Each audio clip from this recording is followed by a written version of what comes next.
ओम गं गणपतये नमः। श्रीमद् भगवद गीता प्रथम अध्याय श्लोक संख्या 2। प्रथम श्लोक को हम आप सबको सुना चुके हैं। श्लोक संख्या 2। दूसरे श्लोक में धृतराष्ट्र के प्रश्न का उत्तर देते हुए संजय कहते हैं, दृष्ट्वा तु पांडवानीकं व्यूढ़ं दुर्योधन तथा आचार्य उपसंगम्य राजा वचनम अब्रवीत। यहाँ राजा शब्द जो आया है दुर्योधन के लिए आया है। महाराज कहते हैं कि पांडवों की सेना भी कम नहीं थी दुर्योधन की सेना से। पांडवों की सेना में एक एक से महारथी हैं, एक एक से महाबली योद्धा हैं, जिसकी उम्मीद दुर्योधन को कदापि नहीं थी। तो पांडवों को सोचता था कि मुट्ठी भरा मसल देंगे हमारी सेना, हमारे अथाह सेना रूपी समुद्र के आगे इनकी सेना क्या करेगी। लेकिन जिस तरह से संगठित होकर के, सुदृढ़ होकर के और एक व्यूह रचना करके पांडवों की सेना युद्ध भूमि में खड़ी है, उसको देख करके दुर्योधन महाराज आश्चर्यचकित हो गए।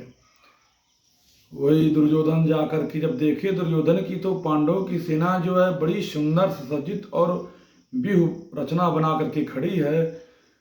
तो वही संजय जी कह रहे हैं, धृतराष्ट्र जी को बता रहे हैं कि महाराज, जब राजा दुर्योधन ने देखा कि एक तो पांडवों की सेना बड़ी सुंदर व्यूह रचना बना करके खड़ी है, तो अपने गुरु द्रोणाचार्य के पास गए और यही बात बताया कि महाराज, ये पांडवों की जो सेना है कितनी सुसज्जित है, ये कौन सी व्यूह रचना बना करके जो यह खड़ी है।